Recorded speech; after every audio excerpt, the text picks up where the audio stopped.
Well, greetings, everyone. Thank you for registering for this Herbert C. Kelman seminar. This seminar is co-sponsored by the Weatherhead Center for International Affairs and the Program on Negotiation at the law school. And just so you know, we're going to be recording this session so that if any of you want to take a look at it a second time, in a week's time, next week, we will have it posted on the PON website. But first, let me just welcome everyone. It's just wonderful to have so many of you here with us today from all over the world. And we have a delightful presenter today and on a topic that is very dear to me. And as is our speaker, Professor Zaynab el Bernoussi. She was a Weatherhead Center fellow back in 2017, and she was preparing this book that she's going to be describing, The Dignity in the Egyptian Revolution, Lessons for Democracy and Development. So we are absolutely thrilled to have Zaynab with us here. And I would say that we are going to be she's going to be presenting for about 30 to 40 minutes, after which you can, the participants can ask questions and put them please in the Q&A function, because what I will do is I'll go through the questions and then present them to Dr. El Bernoussi. So we will get started in just a minute, but I'd like to introduce our speaker. She is a professor of international politics and science at Pro Rabat, the International University of Rabat. Dr. Bernoussi holds a PhD in political and social sciences from the Catholic University of Louvain. She was a doctoral fellow at the University of North Carolina, Chapel Hill, and a visiting scholar at Smith College, and as I said, the Weatherhead Center for International Affairs here at Harvard. She's part of the executive committee of the Global South Caucus of the International Studies Association, and her work focuses on the politicization of dignity when looking at South-South cooperation and bioethics issues. She is the author of the book, Dignity in the Egyptian Revolution, Demands and Protests, that was published by Cambridge University Press. And I think we'll have a link to that for you in case any of you want to read more about what she's going to be discussing today. So Zaynab, I am so thrilled that you're here with us. Those of us here at the Weatherhead Center who had the pleasure to be with you while you were here as a fellow, everyone sends their regards, and I'm just going to leave it at that and know that you're part of our family here at the Weatherhead Center, and we are thrilled to have you. So here, I'm going to turn it over to you now. Thank you, Donna, for this generous introduction and for having me. It's such an honor to be here and present today my book at the famous Herbert Kelman seminar. Let me share my screen with some information. So I'd like to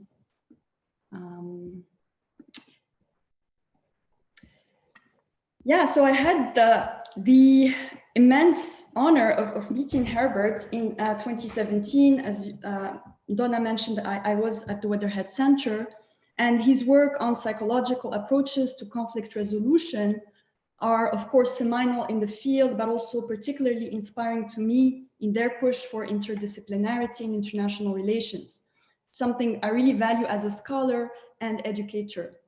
I was so touched to have Herb attend. So actually a little shout out to him. There he is in the second slide. So there he is.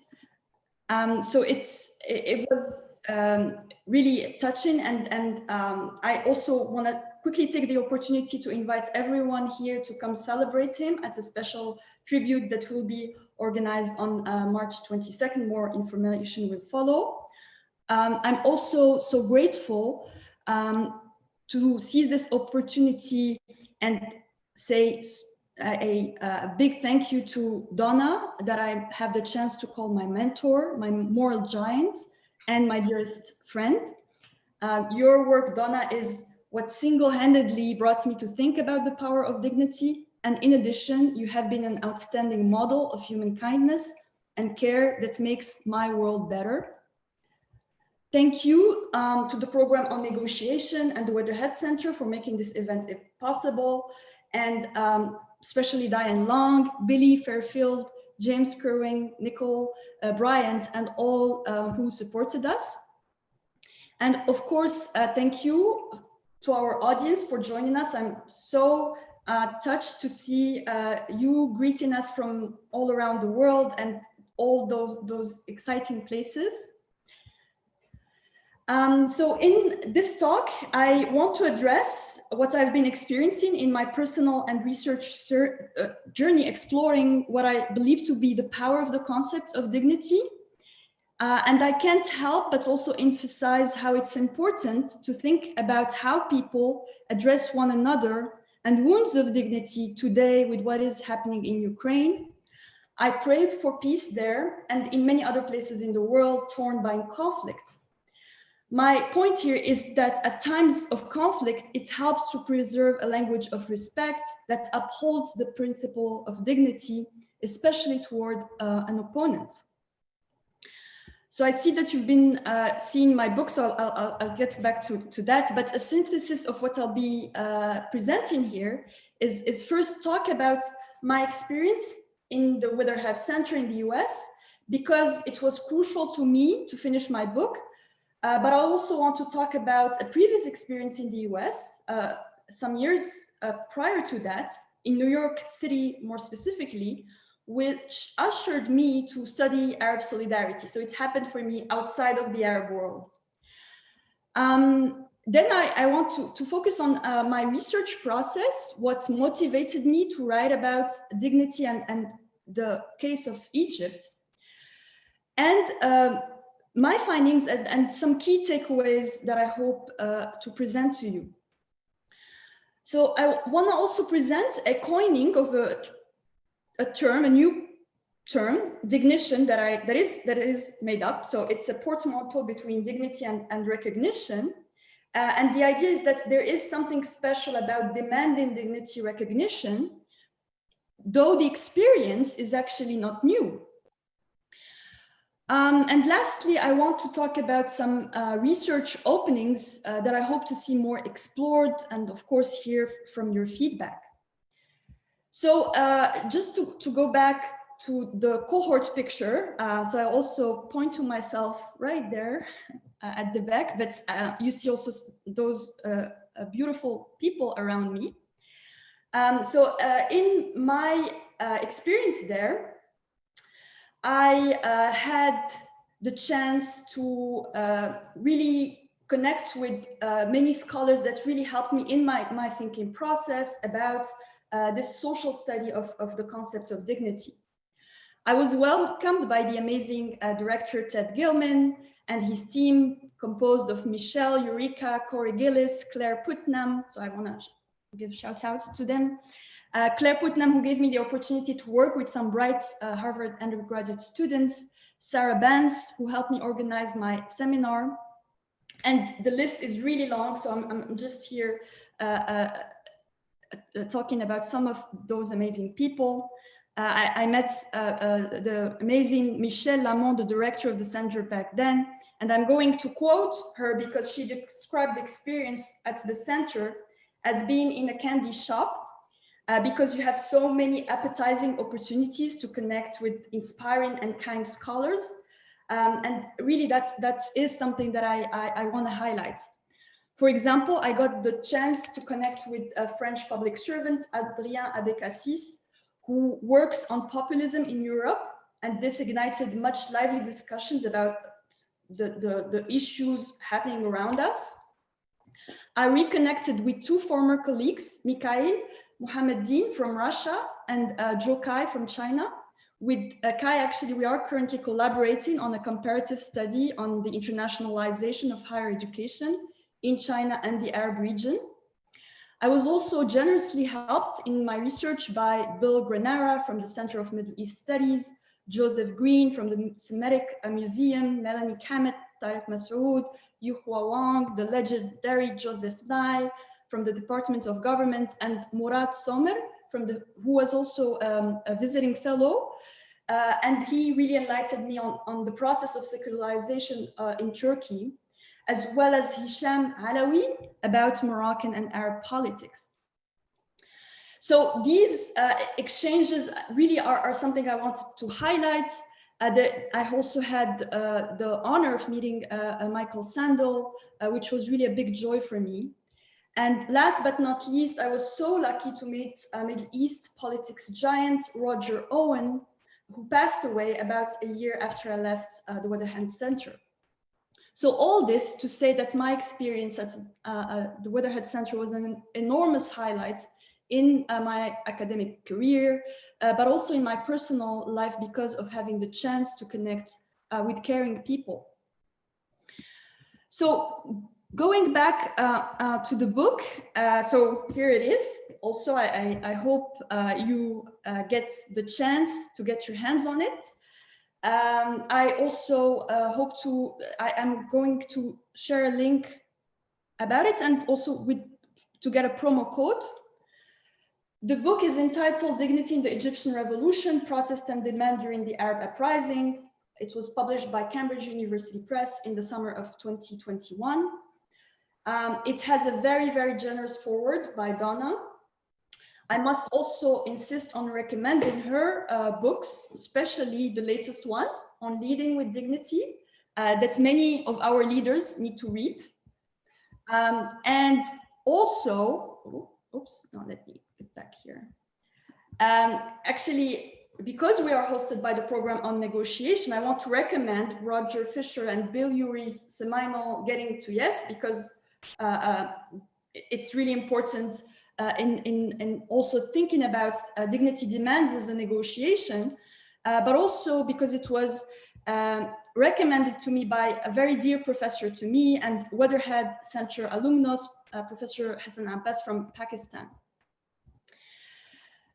So just regarding this idea of also thinking about dignity as a negotiation, it is an insight that I hope we keep with us, because it is also telling us about this power of dignity, particularly as it is something that the solicitor can use. So you have, as a human being, worth, and that is your dignity, and you are entitled to it. However, it's in this very power that dignity confers what we find in dignity's that we find as dignity's greatest risk, and that is being a divisive force, meaning that it can be a tool for solidarity and division. So it helps to negotiate how we navigate the movement from one extreme to another. So about that, so now I'm going to talk about my experience prior to the Weatherhead Center, and that is in actually around a little earlier than the start of the Arab Spring events, the Arab Uprisings events. And that is my encounter with the concept in the US in spaces of Arab communion. So here I'll talk about, you see the flags of Egypt and Algeria, but just also going back to the importance of dignity when the event started. So, and particularly the Arab coining, right? The word karama, which means dignity in Arabic, and which was one of the main slogans for the 2000 revolution in Egypt. And that led to the resignation of late President Hosni Mubarak after 3 decades in power. To me, what was very salient was this upsurge in Arab solidarity that I have experienced while actually being outside of the Arab region in the US. So this is the neighborhood of Astoria in Queens, a neighborhood known for its Arab community and hookah cafes. So I was in New York City from 2009 to 2012, And I went back to Morocco in February 2011. So that was the month of the 20th February movement in my home country, Morocco. And that was our major protesting group. So I really had to go back out of worry. But I also need to say that actually it is in the US that I actually felt more this experience of Arab solidarity, because I met more Arabs there than actually being in my part of the Arab region, particularly because of difficulties of traveling for Arab citizens inside the region. So my research on Egypt started in the US. And I need to say how much I'm grateful to programs such as the Fulbright program, among other US cultural programs, for helping me do that. And it's after that I had the chance to go to Egypt, which only confirmed my desire to write about Egypt. I already cultivated a keen interest in Egypt growing up in Morocco, where Egyptian cultural influence is so strong. But when I was exposed even more to the centrality of the Egyptian community for the wider Arab community in the US, I really wanted to delve into that further. So now going back to the picture, this was just after the very disputed Egyptian win over Algeria on November 14, 2009 for the soccer, or as we say in the rest of the world, football World Cup qualifier, which was followed by an Algerian win, again, much disputed. And you can see there this flag rivalry, right?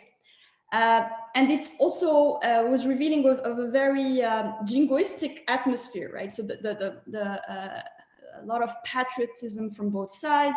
And I was a bit caught in the middle as a Moroccan. I had some people associate me with Algeria for being the neighbor country, or associate me with Egypt because Moroccans are known for their rivalry with Algerians. So the idea of my enemy, the enemy of my enemy is my friend, but I was neither, so I disappointed many. Now, another also key event or key experience for me there was also to seeing contention, right? Arab contention to our political regimes from outside. So this was at the Arab Festival on Great Jones Street in Manhattan, July 11, 2010. So this is a few months before the start of the 2011 events. I was doing an internship in the area, and I had to deal. So actually I was working on the Human Development Report, and being the representative of the Arab region there, I had to deal with much complaints, particularly from Arab officials, when publishing rather low HDR results for their countries. So that was something that really was marking that year. And here you see people brandishing the picture of Khalid Said, found dead on June 6, 2010, one of the many victims of police brutality in Egypt, and allegedly one of the key figures that rallied the masses to go out and denounce police brutality on January 25th. So this is the anniversary of the police forces, and also the day that is symbolizing the start of the revolution. Now, talking about my approach to the research problem, so what I thought was a problem. Prior to all these marking experiences, so actually going even to the US, I was planning my research and my book on issues of development and democracy, but the sparking of the popular protests in the Arab region in 2011 heavily affected me as an individual worried about my community and also about researching more the Arab region. So as part of countries where there are these issues of development and democracy. So I was first interested in the crisis of so-called third world solidarity that was to me, rocked by 2011. I was also trying to think about issues beyond poverty, governance, human rights, security issues, and particularly what I thought was an exacerbating experience of continuous belittling and humiliation. Another problem that triggered me was that dignity as a concept is often studied in bioethics, philosophy, and I thought that there wasn't still not enough discussion of dignity as a powerful social and personal concept in political study, because there is more attention to institution structures and procedures, right? So typical political science stuff. In economics, on the other hand, we see increasing attention to non-material dimension of development. The human development approach is really telling of that. In other fields of study, so for instance, in historical studies of Egyptian society and politics, I thought that there was already the use of the concept of dignity as one that helped us understand feelings of humiliation, backwardness, and the sense of helplessness spread among society. And here you have the work of Hopwood, Osman, and Cook, and which to me speaks to analyzing dignity. In sociology, the work of Barrington Moore, of course, in thinking about revolution and what triggers revolution. So he talks about the centrality of the bourgeoisie, how they lead protests. But then there was the addition of from Asif Bayat on how that is happening through the trigger of moral outrage, right? And there is also the more recent work in sociology of Michel Lamont on the recognition gap, right? That is useful to provide evidence that marginalization is damaging and could be tackled via inclusive policies. In development studies, the work of Martha Nussbaum and capacity building, very important. Feng Xiao also on this incapability between capitalist contexts and the expansion of human rights institutions, to be more specific.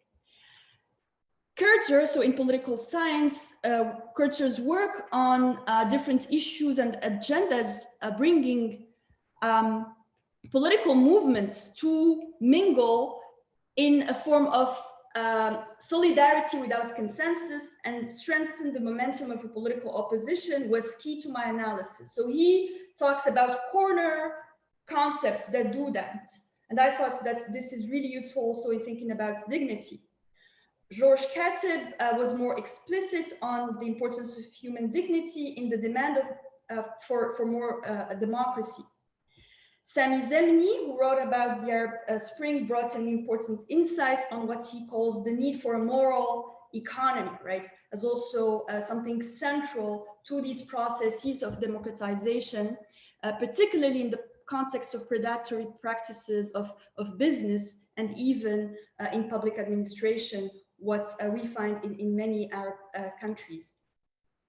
In psychology, of course, the groundbreaking work of Donna Hicks, as a conflict resolution expert, she noticed this damaging power of dignity wounds, particularly when dignity is not honored. So she highlighted there the fact that, for instance, assaulting dignity triggers the same parts of one's brain than those simulated by physical pain. And I think this is really insightful. There is, in post-colonial studies, the work of Partha Chatterjee's on this appropriation of so-called universal concepts, such as democracy, and how they are sort of adapted to context. So for instance, he does that for democracy and seeing how it becomes a process of bargain, particularly for the more marginalized, the poorest, in actually using some form of moral pressure on the state that I think is something where we can see this also an insight of how dignity politics can be used. Now, So this is a bit of the literature that I really needed to highlight, but now a bit also on more of the background that led me to my study. And that was actually a first study where I compared the demands of dignity in 2011 with the demands of dignity in 1956 in the Suez Canal nationalization. So very different contexts. But that was also because of my interest in Nasser as this key figure of third world solidarity, defying the imperialist West. And what was, I think, really meaningful was to see that in both cases, despite being in different times, there was both, so there are, as I said, very different contexts, but there was in both what's appeared to be a perception of a problem with identity, and then a problem with one's dignity that was negative. So either it is because of the oppression of the occupier, or because of the oppression from the internal leadership, the internal sort of state apparatus.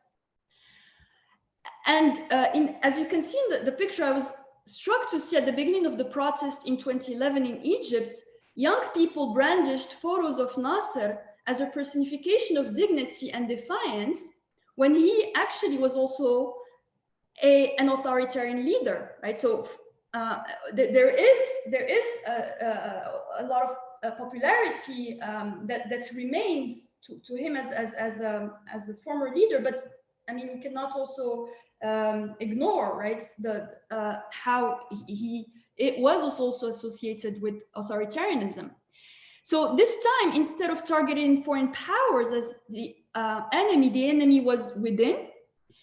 And what I also thought was very insightful was this movement from a collective understanding of dignity with Nasser, right? So the collective understanding of dignity as a nation fighting imperial powers versus a more individualized understanding of the person, right?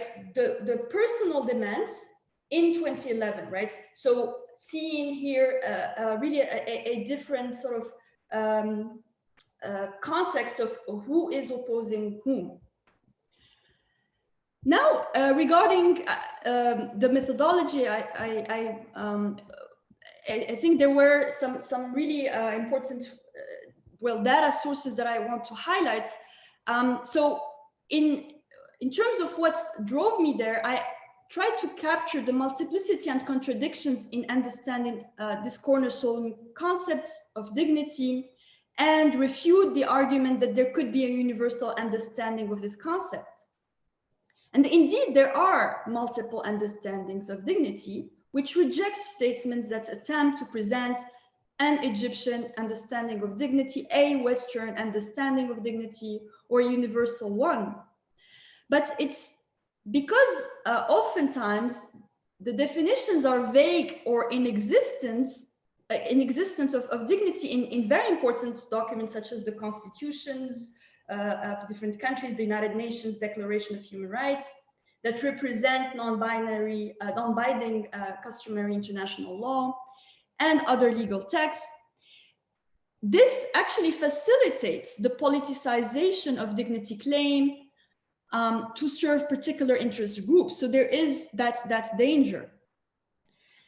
Also, the variety of issues attached to claims of dignity give us an insight on structural problems of our societies, of capitalist mechanics, if you want, but also of issues of social and political development.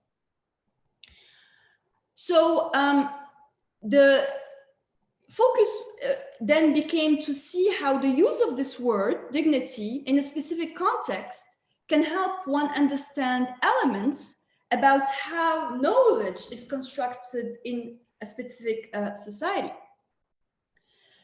The data collection lasted quite a bit of time, so from 2011 to 2016, And I relied on two tools there, interviews that I repeated. And I want to stress on this because this meant that they were oftentimes quite retrospective in nature, right? A lot of time had passed since the involvement in the 2011 protest. But it also allowed us to show the multiplicities in understanding dignity for one person, right? So going back to one person, you could see how actually their understanding changed. I also looked at what I call human expressions in the revolution. So graffiti, novels, slogans, and cartoons, music. Some examples here I want to highlight the work of Bahia Shihab. So this were graffitis she made close to Tahrir Square. And this collection was called 1001 No. For her, the no was a no to humiliation by the regime, but a yes to dignity. And she used their molds of the word no in Arabic scripts from different Muslim dynasties. And in between, you see a number of figures that represents a blue bra. And that was a mold she made to actually denounce what happened to in the case of the infamous blue bra girl, a veiled girl who was stripped by male protesters and assaulted in Tahrir, which also showed the problematic behavior of protesters when actually they were demanding dignity. And we see that in many instances of maybe these paradoxes. So I talked about also music. So here highlighting the work of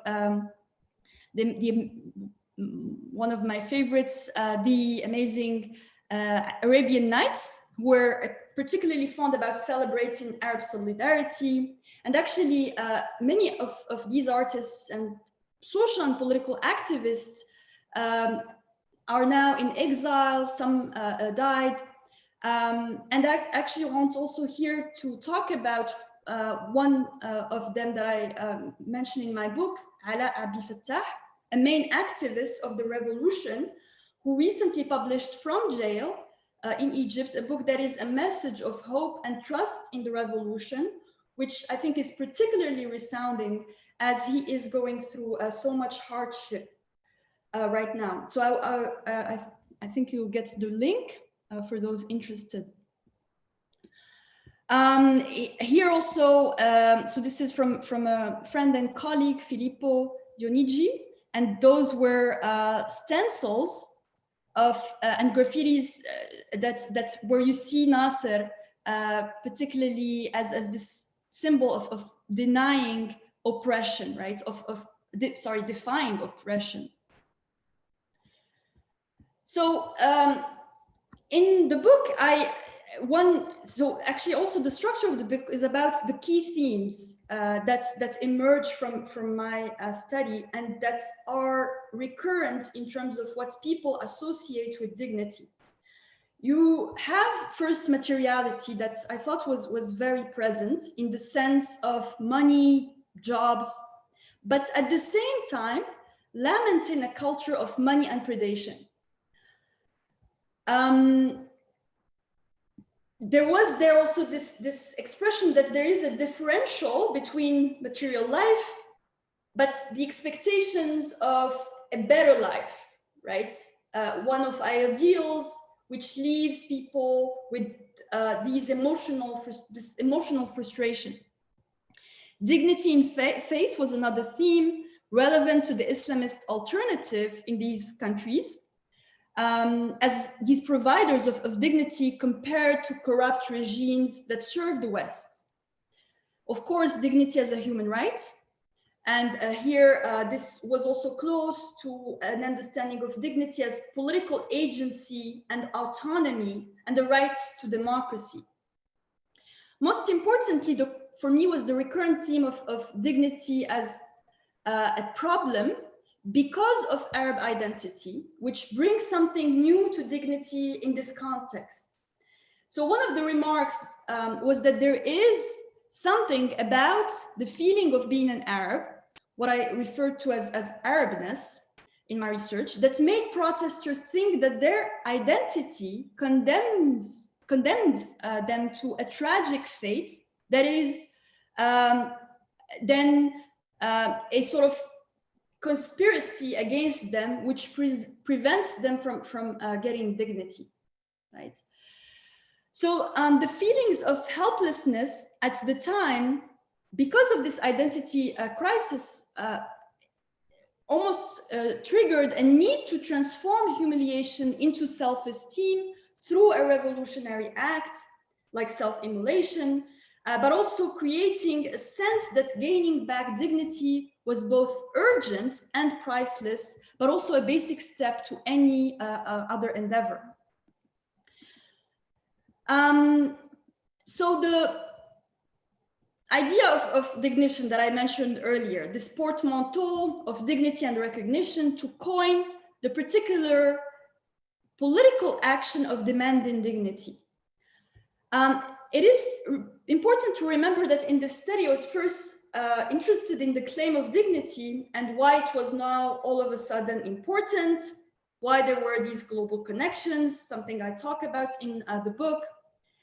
And obviously that it was not all of a sudden. This is something happening, and it has been happening for quite a long time now. And my comparison with the Suez Canal showed that. But I also wanted to highlight that there is an increasing global connection in our societies regarding these demands. So this is something that is now quite present in the literature. Dignition, so here this invitation to really look at the two concepts together is important because it's an attention catcher. It screams, I am here. It has this ability to signify many things to many different people. And it is in line with Kircher's argument of this catch-all political demand. So for example, for a worried father, his dignity was to raise a good son. So dignity can be a moment, a feeling. And even, as I said, for a person, it's oftentimes meant different things at different times. And this is why it's really important to reinstitute the term in a form of life. So the demands of dignity were also linked to this power of moral outrage. And it is this power to stand to what one perceives to be injustice. So in the last Kelman seminar, Peter Kelman talked about mechanics of polarization, and particularly what happens when people feel that they are looked down upon, which I think speaks to the concept of dignition. So it's really important to be careful about polarizing language, even if it's not explicit. So for instance, claiming that a leader enjoys much popularity when there is clear contention, right?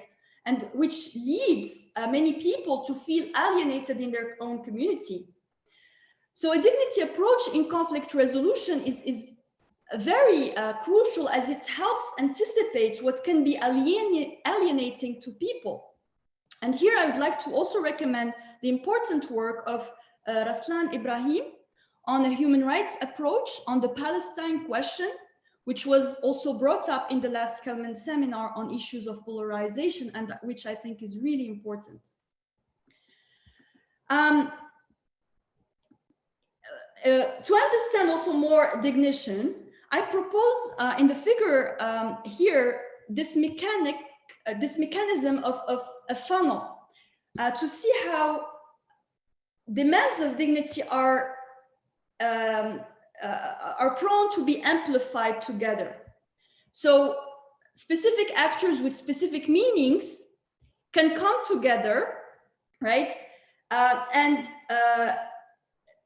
demand, right, dignity, and sort of use, right, their collective so the power of the collective. And this is really important because also in our legal context, right, there is an increasing recognition of dignity as this sort of principle that gives human rights, right? So it's really here a very interesting instrumentalization. Now, in terms of further research, so as I said, I think that's one of the highlights that I tried to emphasize in the book was these global calls for human empowerment and development around the world, where we see this use of dignity. And for me, again, Egypt is extremely important and inspiring in the Arab region. So is also where I am here in Morocco. What I'm also proposing is to look at foundational concepts for our global society in practice and in the field, right? From those concerned. So not what our leaders or what our institution says, but what the people experiencing these concepts think about their meanings. And the aim is really to see this negotiation of the ways these terms may be relevant and meaningful at a particular time. I argued in the book that we are seeing a process of legalization of dignity, so moving from having the concepts as this fluffy constitutional value to increasingly more of a tangible legal right, which is, of course, stirring an important discussion of what to do with dignity and how to understand the politicization of dignity. And here I'm really grateful for Donna in helping us do that. So I'm also on some other research. So really quickly, one looking at the really, I think, very insightful process of drafting the Tunisian constitution. So the fight there in terms of also understanding dignity. I've been also working on a survey looking beyond the Arab region in terms of how we can maybe start thinking about a dignity index. And the findings so far are that dignity as a claim works as a diagnosis for something else, right? And it also has this power to propel one's demand to the forefront. So for instance, if I say, I want to marry, right? That's maybe my problem, right? But if I say to allow me to marry is to give me my dignity, then I made this demand much more urgent and important. So in terms of maybe just a last word, in terms of dignity, again, in its importance, there are the dignity skeptics and enthusiasts. I am a dignity enthusiast, and I want to highlight that because I believe the concept is very useful to improve our relationship to one another. I also want to end this talk by thanking the many Egyptians who helped me in my journey. I dedicate this book to one of them, Mahmoud Mohammed Saeed Al-Maqsood Abdel Karim, born on September 2nd, 1991, and who died on October 24th, 2017. Allah yarhamu, a generous soul who left us too soon. And thank you for your attention. Oh, thank you. Thank you so much, Zee. This was wonderful. And we have a few questions. And I will read them. Uttara Sawant wants to know, how has Egyptian democracy, the rise of it, reflected on diplomatic relations with its neighbors?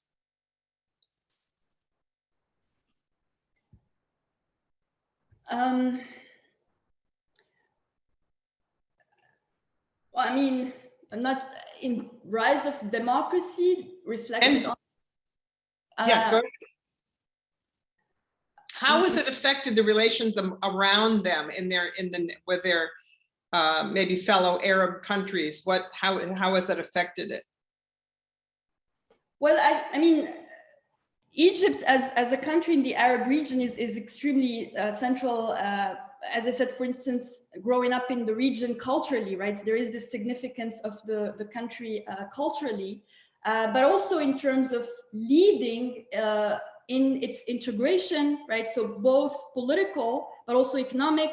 It is the country that headquarters the Arab League, right? And there is in that, well, a sort of promotion of Arab solidarity. I mean, I don't think it was very apparent to maybe promote specifically processes of democratization.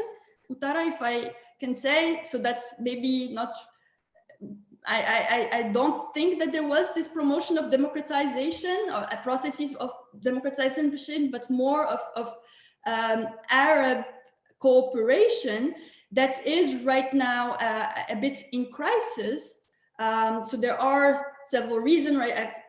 Thinking, for instance, about the importance of the Arab League as an institution, a political institution. This is something that it is definitely increasingly more questioned, right? Unfortunately, I think it's not, and it's to say that it's not that it's the fault of Egypt, but this is also collectively not happening in the region, right? Also by other actors. So there is a bit of this crisis of unity and solidarity, and also sort of inspiring political development. Okay, thank you so much. This is what question from Farhan Siddiqui. I hope I pronounced your name right. Hello, Zaynab. Who carried forth the meaning of dignity in the Egyptian revolution? Who was it that brought that forward? Was there a clash between different understandings of dignity between the various segments that were part of the protest? Does the frustration of dignity in contemporary Egypt provide grounds for collective protest in the future? All right, so thank you for this question, and it is one that I think is really my interpretation in terms of here singling out, or what I think maybe the group of actors that led maybe here the centrality of demanding dignity for the Egyptian revolution. So for me, that was one particular leader, Asma Mahfouz. So she was a anti-Mubarak activist, and right before the start of the protest of January 25th, that, as I said, sort of symbolized the spark of the revolution, she posted this video. And in the video, she exhorted people to come out, right? Come down to the streets, protest. And it's a video that's rather short. I think it's not even 10 minutes, but it's really a very short but passionate discourse, right? That she delivered, and she used the term karama several times. What I thought was really interesting, so because I think, again, also the word, right, karama, so dignity, in different contexts, I think it's a very strong word, right, to demand what should be there, right? So it's also speaks to maybe this crisis, right? And she talked about actually also men. So she called men to come protect her dignity as a woman. So I thought it was, again, also very specific to the context, the cultural context in the Arab region of a younger woman, right, that needs this protection. So it was sort of a almost double entendre, right? So it has that dual message of come in the name of dignity, right? Because it's so important, but also because dignity in particular contexts is associated with other key concepts such as honor, right? And honor is really important in such in the Arab also sort of psyche, right? And that was this also patriarchal, right, understanding of women needing a male protection. So I hope this. Yeah, great, thank you. Here's another one. This is an anonymous person, said there are a lot of revolutions that occurred in the past and recently around the world. Why did you choose Egypt as the model? And which one of you, wait a second, and which one you refer to, is it 40, I don't know what he means, 40 January, or she means January, where the Islamists won the elections, or the 30 June, where the army took power by force? Do you understand that one, Z?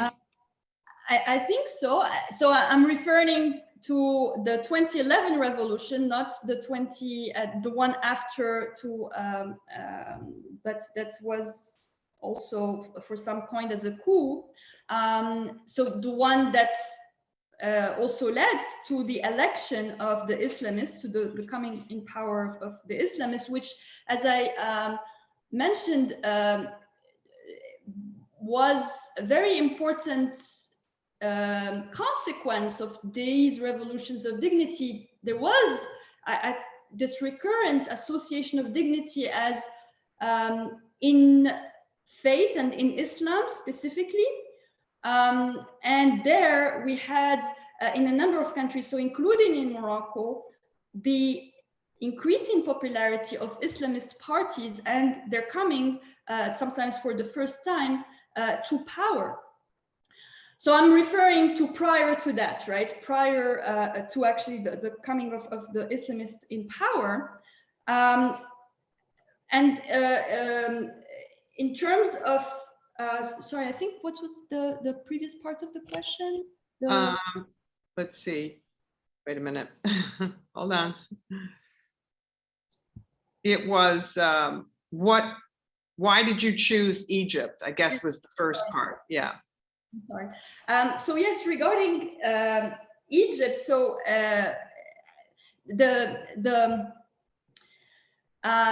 reason was I was and I'm still interested in post-colonial politics, right? So I was looking at third world solidarity, and being from the Arab region, I was interested in sort of the experience of third world solidarity in the region, and there was the sort of enormous place of Nasser, right? Nasser as a key figure. Of course, there are also other key Arab figures of third world solidarity, but to me, he was probably the one that was more mediatized, but also that's sort of was the more easily recognized by almost anyone in well, definitely around the Arab region. Actually, the Egypt of Nasser to me was so different than the Egypt that I was experiencing back then of Mubarak, right? So I thought those were so different, right? But what really made me think about well, and want to work on Egypt was the fact that the images, the use of Nasser came back, right, in a very different time in 2011. I thought it was, yeah, it really triggered me to look at Egypt more specifically. And of course, in terms of also capturing the attention, right, of the community in the Arab region, it was one of the more important countries. Mm-hmm. Okay, thank you. And we have a question from one of our colleagues, Paula Gutlove. And I'm sure you met her when you were here, but see, she wants to know, she thanks you for your presentation and important contribution to the field. How might you apply your understanding of demanding dignity and your term dignition to the current conflict in Ukraine?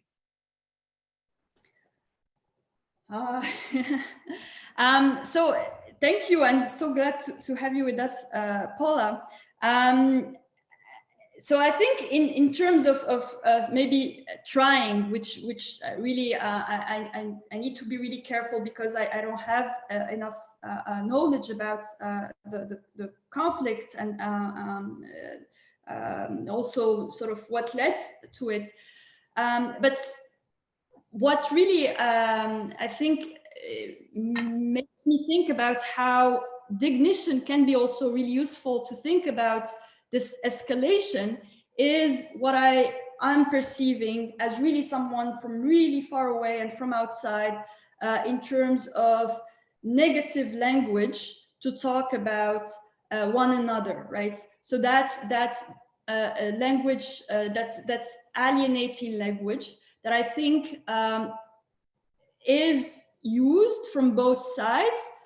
And that is also now increasingly used in warring situations around the world. And that is something that keeps on being sort of done over and over. And that is absolutely not helping, particularly because I think that symbolic wound of being addressed in a way that is belittling, humiliating, that is not really compassionate, is really sort of harming, and in that way can lead to that ignition, right, of either party into actually more escalation and conflict. So I think that's so. For instance, just thinking also about the crisis there, I think it goes back over in 2013 there were the Euromaidan events. So those popular protests where people went outside, right, to protest their government, and it was also there a time where the word dignity was used. So there were protests of dignity, right? So I think it shows how resounding, right, the demands of particular groups become when they are associated with dignity. Yeah, no, right. Thank you so much for that. And thank you also, we're going to have to wrap it up now, but thank you so much for your thoughtful insight here into dignity and Arab Spring, and in particular in Egypt. So we're really grateful for all your hard work, and thank you so much. I want to just mention to everyone that we are going to have a 95th birthday celebration March 22nd for the next Kelman seminar for Professor Herbert Kelman. He'll be 95. So as Dr. Bernoussi also pointed out earlier, the Kelman seminar on the 22nd, we'll celebrate him. It'll be a tribute to him. So we are looking forward to that, and we hope you'll tune in. And I'd like to turn it over to Nicole Bryant now to say a couple of things about upcoming PON events. Nicole? Thank you so much, Donna. And of course, Zaynab, thank you so much for this wonderful presentation. Really great hour spent in your presence and in your world, and we appreciate you sharing your knowledge with us. At PON, of course, we have a number of upcoming events, and our next on March 8th is a really interesting event that is going to bring together folks from different regions of the world on how faith leaders can help or hurt the Israeli-Palestinian peacemaking process, taking lessons from Northern Ireland. And it's a panel discussion inspired by a BBC film called Fools for Christ that we will send a link to for all registrants so that they can view this film, and then we will have an active discussion with a variety of panelists led by Professor Jim Sebenius of Harvard Business School and the Harvard Negotiation Project. We will have then on April 11th, our HBS professor and PON executive committee member, Max Bazerman, along with his colleague Don Moore of Berkeley, and Professor Deepak Malhotra of HBS, moderating a discussion on their newest work. Of course, we have a variety of programming this spring, both virtual and in person. So we look forward to seeing you in whatever capacity here at PON and at Harvard generally. Thank you to everyone for being here today, and we will see you very soon. Bye. Thank you, everyone.